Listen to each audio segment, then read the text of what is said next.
Hello friends, welcome to my channel. मेरा नाम प्रियंका है और आज हम बात करने वाले हैं मूविंग एवरेज के बारे में दोबारा से। ठीक है। बस फ्रेंड्स, एक चीज़ आपको देखनी पड़ेगी। आपने अगर मूविंग एवरेज का मेरा पार्ट 1 नहीं देखा तो बहुत सारी चीज़ों से आप इसमें रिलेट नहीं कर पाएंगे। तो प्रेफरेबली आप पहले पार्ट 1 देखिए और फिर आप ये वीडियो देखिए, तो आपको ज़्यादा आप कनेक्ट कर पाएंगे। तो चलो शुरू करते हैं अपना वीडियो। फ्रेंड्स, मैंने आपसे लास्ट टाइम बात की थी 20 मूविंग एवरेज के बारे में। ठीक है, 20 मूविंग एवरेज के बारे में। आज मैं आपको एक बहुत अच्छा कंसेप्ट इसका एक और दिखा रही हूँ, इसी मूविंग एवरेज का। ठीक है, जो शायद ही कुछ लोगों ने दिखाया होगा, या मतलब बहुत रेयर लोग होंगे अगर जिन्होंने इस चीज़ के बारे में बात की होगी। ठीक है, वही बात मैं आज आपसे करने वाली हूँ। बस फ्रेंड्स, ध्यान रखना, ये वीडियो एंड तक देखिएगा तभी आपको समझ में आएगा, क्योंकि वरना कुछ चीज़ें इसमें मिस हो जाएंगी। तो चलिए शुरू करते हैं अपना वीडियो। तो फ्रेंड्स, जैसे ही मैंने ओपन कर रखा है चार्ट, ये इन्फोसिस का चार्ट है। ठीक है, आज मैं आपसे जो बात करने वाली हूँ बिल्कुल नए टाइम फ्रेम की करने वाली हूँ, वो है 3 मंथ्स। ठीक है, सबसे पहले आप इन्फोसिस का चार्ट ओपन करेंगे, 3 मंथ्स का टाइम फ्रेम लगाएंगे अपने सामने। ठीक है, तो आप देख पाएंगे।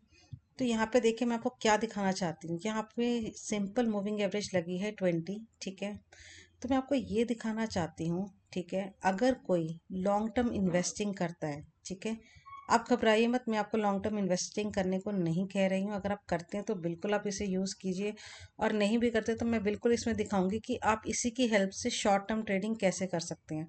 ठीक है, तभी मैंने कहा लास्ट तक देखिएगा। तो देखिए, ये 20 मूविंग एवरेज मैंने प्लॉट कर रखी है यहाँ पे। ठीक है, यहाँ पे आपको क्या अपॉर्चुनिटी है फ्रेंड्स। हो सकता है कि जब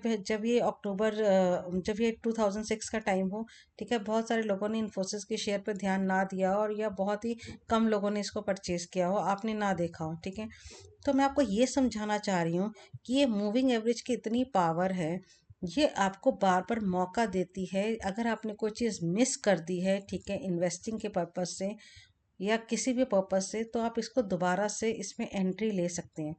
अब देखिए, सही टाइम क्या है, जब जब ये स्टॉक बार बार मूविंग एवरेज के आसपास आता है, वही जगह है जहाँ पे आप दोबारा से शेयर के अंदर एंट्री ले सकते हैं। ये आपको बहुत ही अच्छे प्राइस पे मिल रहा है। ठीक है, ये देखिए किस तरीके से सपोर्ट का काम कर रही है मूविंग एवरेज। कितनी बार स्टॉक यहाँ पे आया और यहीं से बाउंस बैक किया।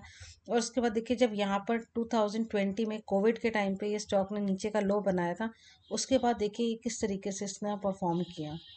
ठीक है, मैं आपको ये भी बताऊंगी, आप ज़रूरी नहीं लॉन्ग टर्म इन्वेस्टिंग करें, लेकिन इसी की हेल्प से आप शॉर्ट टर्म ट्रेडिंग भी कर सकते हैं। ठीक है, तो मैं आपको इसका एक पावर दिखाने जा रही हूँ कि मूविंग एवरेज ये कितना अच्छा परफॉर्म करता है। ये एज अ सपोर्ट काम करता है स्टॉक के लिए। आप 3 मंथ्स का टाइम फ्रेम अगर देखेंगे, ठीक है, तो यहाँ पे जब जब ये मूविंग एवरेज के पास आता है स्टॉक, वो आपकी बेस्ट बाय अपॉर्चुनिटी बनती है। आपको ऐसे ही नहीं बाय कर लेना, जस्ट आपको कुछ चीज़ें देखनी है, उसके अकॉर्डिंगली बाय करना है। तो आपको क्या देखना है, हमने लास्ट वीडियो में क्या बात की थी, जिस तरीके से लास्ट वीडियो में हमने बाय करने का देखा था, उस तरीके से ही बिल्कुल इसमें भी ऐसे ही बाय करना है, इस टाइम फ्रेम पे भी। ठीक है, तो यहाँ पे भी आप देखिए RSI 60 के ऊपर ब्रेकआउट। ठीक है, आप ये सारी चीज़ें देखकर आप बाय कर सकते हैं। ठीक है, और वही अपना स्टॉप लॉस मेंटेन कर सकते हैं, और उस तरीके से इसको कैरी फॉरवर्ड कर सकते हैं। ठीक है, ये तो हमने कर दी इन्वेस्टिंग की बात। ठीक है, मैं पहले एक चार्ट्स और दिखा दूँ, फिर हम इसमें देखेंगे इसमें हम ट्रेडिंग भी कैसे कर सकते हैं। ये इन्फोसिस का चार्ट था। अब हम देखते हैं रिलायंस इंडस्ट्रीज का चार्ट। ठीक है, कुछ दिग्गज कंपनीज हैं, मैं उनका आपको चार्ट दिखा रही हूँ। ये देखिए, यहाँ पे भी देखिए 20 मूविंग एवरेज किस तरीके से काम करता है। ठीक है, ये एक टाइम था जब 20 मूविंग एवरेज के आसपास आया था स्टॉक। ठीक है, यहाँ पे स्टॉक आया था 138 के आसपास। ठीक है, और ये अच्छी अपॉर्चुनिटी थी इसको बाय करने की। ठीक है, लेकिन हमने बाय अपने तरीके से करना है अगर हम इन्वेस्टिंग कर रहे हैं तो। जो मैंने आपको बताया था किस तरीके से आपको मूविंग एवरेज की हेल्प से बाय करना है, वही स्ट्रेटेजी यूज़ करते हुए आपको इस टाइम फ्रेम पे भी बाय करना है। ठीक है, लेकिन मैं आपको ये दिखाना चाह रही हूँ, देखिए यहाँ पे अब ये दोबारा मूविंग एवरेज से सपोर्ट लेके, और फिर इसने दोबारा से एक बार मौका दिया 2020 में ही मूविंग एवरेज को टच के। यहाँ पे फिर एक बाइंग अपॉर्चुनिटी बनी थी, जहाँ पे बहुत सारे लोगों ने बाय कर सकते थे। ठीक है, और और फिर उसके बाद ये दोबारा से ऊपर चल रहा है, और इस बार फिर से ये मूविंग एवरेज के आसपास आ रहा है। तो यहाँ पे भी एक बाइंग अपॉर्चुनिटी बन सकती है। ठीक है, लेकिन सब कुछ देखते हुए आपको बाय करना है। ठीक है, ऐसे ही बाय नहीं कर लेना। ठीक है, तो ये देखिए कितना अच्छा सपोर्ट की तरह काम करता है 20 मूविंग एवरेज। तो ध्यान रखिएगा कि 20 मूविंग एवरेज एक बहुत अच्छा सपोर्ट भी है। ठीक है, लेकिन मैंने आपको 3 मंथ्स का टाइम फ्रेम क्यों दिखाया है, बिकॉज जितना आप हायर टाइम फ्रेम में जाओगे ना, उतनी चीज़ों की एक्यूरेसी और बढ़ जाती है। ठीक है, हर किसी के अंदर इतना पेशेंस नहीं है कि वो इतनी बड़ी इन्वेस्टिंग करे, कि वो सालों साल तक वेट करे स्टॉक के बढ़ने का। ठीक है, बहुत सारे लोग हैं जो बिजनेस करते हैं, उनके पास इतना टाइम नहीं होता, तो वो इन्वेस्टिंग करके छोड़ देते हैं। तो इसमें आपको कितना ही टाइम देना है। ठीक है, ये 3 मंथ्स की कैंडल है, हर एक कैंडल 3 मंथ्स को रिप्रेजेंट कर रही है। ठीक है, ये जो कैंडल है ये जनवरी फरवरी मार्च की कैंडल है। ठीक है, नेक्स्ट कैंडल फिर अप्रैल मई जून की कैंडल है। ठीक है, तो कहने का मतलब ये है कि ये लॉन्ग टर्म इन्वेस्टिंग के लिए बहुत अच्छे से काम कर रहा है। ठीक है, किसी को लॉन्ग टर्म इन्वेस्टिंग करनी हो, इस तरह के शेयर्स हाथ से निकल गए तो हमेशा वेट कीजिए कि कब वो मूविंग एवरेज के आप पास आए और आप उसे बाय कर सकते हैं। ठीक है, एक एग्जांपल और देखते हैं। ये एग्जांपल है महिंद्रा एंड महिंद्रा का। ठीक है, ये मैं आपको हमेशा ही दिखाती हूँ। ये देखिए यहाँ पे भी कितने अच्छे से मूविंग एवरेज का सपोर्ट ले रहा है। इसने एक बार ब्रेक किया, उसके बाद जब ये दो वापस मूविंग एवरेज के आसपास आया, तो फिर देखिए तब से ये चल ही रहा है और उसके आसपास भी नहीं अभी तक आया। ठीक है, तो ये इस तरीके से मूविंग एवरेज की पावर है, मूविंग एवरेज सपोर्ट है, कितना अच्छा ये काम करता है।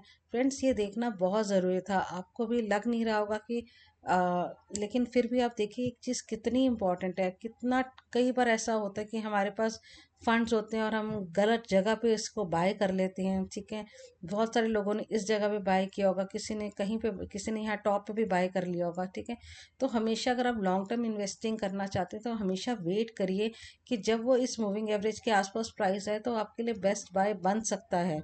ठीक है, बाय आपको सारी चीज़ें देखते हुए ही करना है और अपना स्टॉप लॉस भी हमेशा मेंटेन करना है, बिकॉज स्टॉप लॉस सब कुछ होता है, हमेशा कहती हूँ। ठीक है, स्टॉप लॉस ही आपकी कैपिटल को बचा कर रखता है, तो स्टॉप लॉस भी मेंटेन करना ज़रूरी है। अगर स्टॉक स्ट्रांग है तो आपका स्टॉप लॉस कभी हिट करेगा ही नहीं। ये देखिए, अगर ये स्ट्रांग है महिंद्रा एंड महिंद्रा यहाँ से, तो ये आपका कभी स्टॉप लॉस हिट करेगा ही नहीं ना। ये बिल्कुल आपको रैली देगा अच्छी, जहाँ तक वो दे सकता है। ठीक है, तो इस चीज़ से मत घबराइए कि स्टॉप लॉस हिट हो जाएगा, तो वो अगर हिट होता है तो अच्छा है, आप छोटे से लॉस के साथ निकल गए, लेकिन जब भी आपको प्रॉफिट मिलेगा तो ये बहुत ही अच्छा प्रॉफिट मिलेगा। ठीक है, एक चार्ट और देखते हैं HDFC बैंक का। मैं सारे आपको स्ट्रॉन्ग कंपनीज के चार्ट दिखा रही हूँ। ठीक है, क्योंकि हम लोग जनरली टेक्निकल फंडामेंटल एनालिसिस कुछ लोग करते हैं, तो वो बहुत चीज़ें देखकर और फिर उसके बाद टेक्निकल पे आते हैं और फिर अच्छी कंपनीज को सिलेक्ट करके उन्हें बाय करते हैं। अब ये देखिए HDFC बैंक का चार्ट। ठीक है, सब लोग कहते हैं इसने परफॉर्म नहीं किया, हालांकि इसने उस तरीके से परफॉर्म नहीं करा। बट अब यहाँ से देखिए, किसी ने अगर यहाँ परचेज करा होगा तो उसने आज तक उनका स्टॉप लॉस ही हिट नहीं करा है। ठीक है, ये कंटिन्यूसली जो चल रहा है, वो ट्रेंड कंटिन्यू चल ही रहा है। ठीक है, तो अब मैं आपको ये भी बताती हूँ कि किस तरीके से जब ये मूविंग एवरेज के आसपास आए तो आप बाइंग के लिए अपॉर्चुनिटी देख सकते हैं। अब देखिए, ये जो कैंडल है इसने मूविंग एवरेज को टच करा। ठीक है, ये जनवरी फरवरी मार्च की कैंडल है, ये क्लोज हो जाएगी तो आपको, आप देख सकते हैं ये क्लोज हो गई है। ठीक है, अब हम इसके अंदर देखेंगे कि हम शॉर्ट टर्म में किस तरीके से यहाँ पे बाइंग की अपॉर्चुनिटी, स्विंग ट्रेडिंग करने की अपॉर्चुनिटी देख सकते हैं। तो हम चलते हैं 2020 में चलते हैं। ठीक है, और डेली टाइम फ्रेम पे चलते हैं कि किस तरीके से इसमें स्विंग ट्रेडिंग भी हम कर सकते हैं। एक बार मैं 2020 ओपन कर लेती हूँ।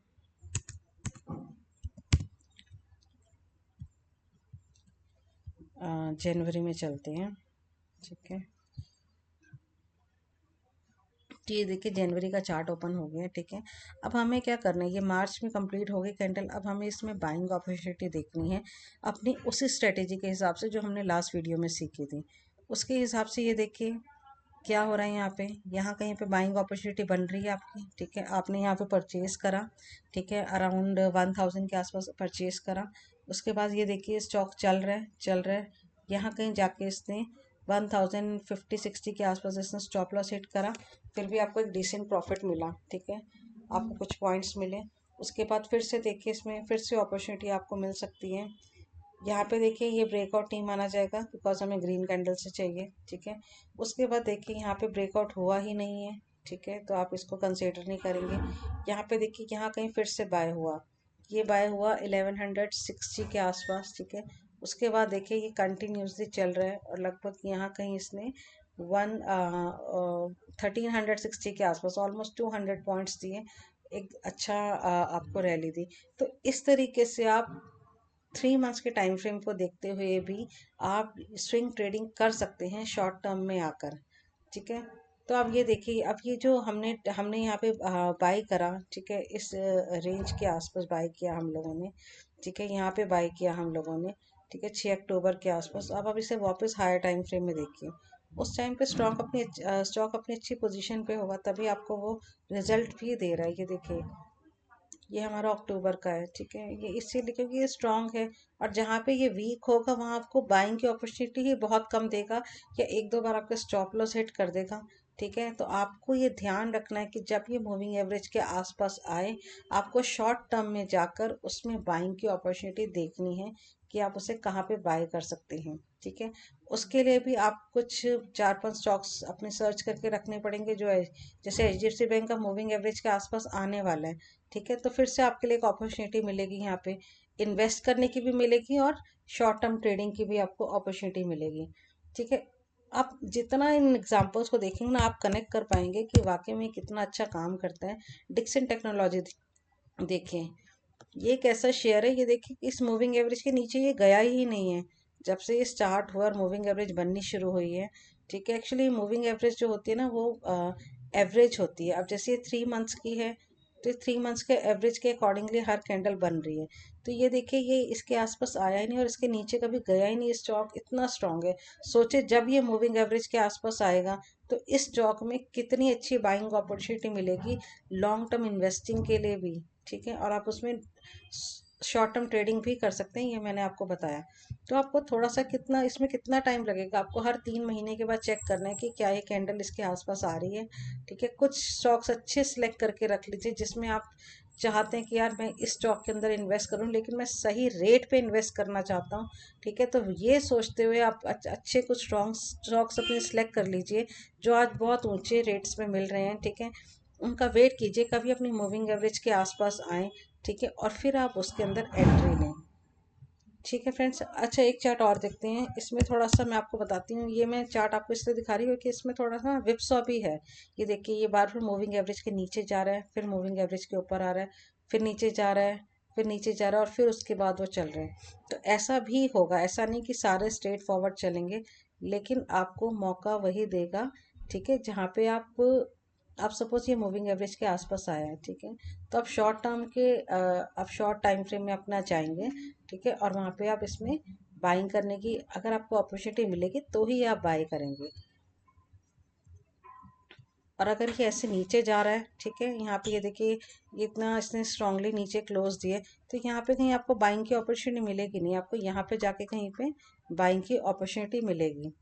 ठीक है, तो जब आप शॉर्ट टर्म टाइम फ्रेम में जाएंगे तो आपको दिखेगा, अपने आप आपको वहीं पे दिखेगा, बाइंग की अपॉर्चुनिटी भी वहीं पे बनेगी जहाँ पे ये स्ट्रांग होगा। जहाँ पे ये वीक होगा वहाँ बाइंग की अपॉर्चुनिटी अगर बनती भी है तो एक दो बार आपका स्टॉप लॉस उसके अंदर हिट हो जाएगा। तो इस तरीके से ये काम करेगा।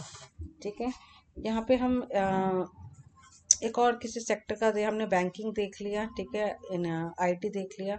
एक बार एक स्टॉक हम फार्मा का भी देख लेते हैं। ये है सन सन फार्मा। ठीक है, सन फार्मा का भी देख लेते हैं। यहाँ पे भी देखिए, ये जब इसके नीचे आया तो यहाँ पे आपको बाइंग की अपॉर्चुनिटी ज़्यादातर मिलेगी ही नहीं। अगर मिलेगी एक आध बार तो आपका स्टॉप लॉस हिट करेगी, अदरवाइज देखिए, और जब इसमें बाइंग की अपॉर्चुनिटी मिलेगी तो ये कितना अच्छा काम करेगा। अब सन फार्मा का स्टॉक जो है वो यहाँ से चलना शुरू हुआ, 100 रुपीज़ अगर आप मान के चले, वहाँ से चलना शुरू हुआ। ठीक है, ये 1000 हो गया। ठीक है, बहुत सारे लोगों का यहाँ पे इन्वेस्टमेंट मिस हो गया होगा। ठीक है, तो वो कहाँ पे बाय करेंगे, जब ये मूविंग एवरेज के आसपास आएगा तो आपको अपनी वो बाइंग वाली स्ट्रेटेजी लगानी है जो हमने लास्ट वीडियो में सीखी थी। जैसे ही वो चीज़ होगी इसके अंदर आप बाय करेंगे, और ये देखिए आपको कितना अच्छा इसमें रिटर्न मिलेगा। इससे आप बच जाते हैं, अगर आप लॉन्ग टर्म इन्वेस्टिंग कर रहे हैं तो आप बच जाते हैं कि आप किसी भी गलत समय पर एंट्री ना ले लें। तो ये बहुत ही अच्छा सपोर्ट का काम करता है, तो इसको इस तरीके से देखेगा, तभी आपको एक अच्छे रेट पे एंट्री मिलेगी। और इसको कैसे शॉर्ट टर्म में यूज़ करना है वो भी मैंने आपको बता दिया। ठीक है, तो और आप बहुत अलग अलग और चार्ट्स ओपन करके देखिए, ठीक है। ये तो मैंने कुछ लिमिटेड चार्ट्स ओपन करे हैं, ठीक है। और कंपनी के चार्ट्स ओपन करके देखिए और उनमें देखिए किस तरीके से काम कर रहा है। और जहाँ पे भी ये 3 मंथ्स में इतना अच्छा काम कर रहे हैं ना, उन चार्ट्स को आप कमेंट करके बताइए, ठीक है, ताकि और भी लोग उसे रिलेट कर पाएंगे, ठीक है। आपने इसमें कुछ नहीं करना, आपको कुछ अपने स्ट्रॉन्ग कंपनी सेलेक्ट करके रखनी है, ठीक है। मैं हमेशा बात करती हूँ कि लिमिटेड अपने स्टॉक्स रखिए। उन स्टॉक्स को आपको एक अब हमेशा 3 मंथ्स के टाइम फ्रेम पे भी चेक करना चाहिए कि वो स्ट्रॉन्ग है या नहीं। ये भी बताता है कि ये जो स्टॉक है ये स्ट्रॉन्ग है या नहीं, इसमें आपको बाइंग के लिए ट्रेडिंग करनी चाहिए या नहीं करनी चाहिए। बिकॉज अगर वो इस तरीके से चल रहा है तो आप उसमें बाइंग के लिए क्यों करेंगे, और आपको अपॉर्चुनिटीज़ भी बहुत कम मिलेगी। और जब ये इस तरीके से परफॉर्म करेगा तो आपको बाइंग की अपॉर्चुनिटीज़ इसके अंदर भी शॉर्ट टर्म टाइम फ्रेम पे बहुत अच्छी आपको अपॉर्चुनिटीज़ मिलेगी। तो आप ऐसे एटलीस्ट 10 to 20 स्टॉक सेलेक्ट करिए और उनका बिल्कुल नाम लिखकर कमेंट में दीजिए, ठीक है, ताकि हम उसे देख सकें कि किस तरीके से मूविंग एवरेज ने 20 मूविंग एवरेज ने इसमें काम किया।